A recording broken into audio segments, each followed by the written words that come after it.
কাতলা মাছ এখানে কেটে ধুয়ে নুন হলুদ মাখিয়ে নিয়েছি, এখন ভেজে নেব এক এক করে। কড়াইতে তেল গরম করে মাছগুলো এক এক করে আমি ভেজে নেব।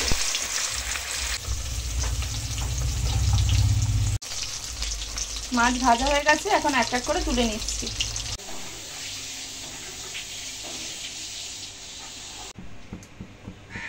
কড়াইতে তেল গরম করে আলুগুলো দিয়ে দিচ্ছি।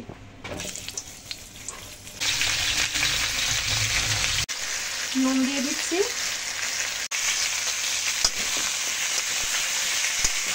আলুটা আমি এবার ভেজে নেব নুন হলুদ দিয়ে। আলুগুলো ভাজা হয়ে গেছে, এখন আলুগুলো আমি তুলে নেব।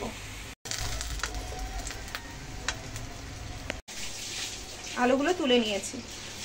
তেল গরম করে গোটা জিরে, গরম মশলা, তেজপাতা, শুকনো লঙ্কা দিয়ে দিচ্ছি। এখানে আমি মশলার মিশ্রণ বানিয়ে নিচ্ছি। একটা হলুদ, নুন, জিরের গুঁড়ো, টমেটো, কাঁচা লঙ্কা আর আদা দিয়ে।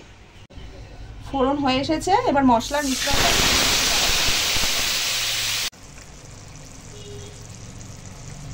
মশলা কষিয়ে নিচ্ছি।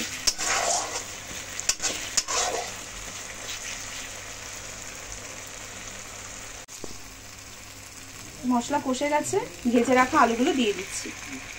এবার আলুগুলোকে আমি মশলার সাথে বেশ কিছুক্ষণ আবার কষিয়ে নেব।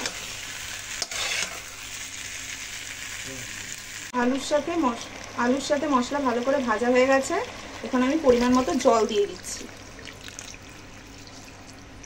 জলটা ভালো করে ফুটিয়ে নেব। ঝোল ফুটে গেছে, এখন এক এক করে মাছগুলো আমি দিয়ে দেবো।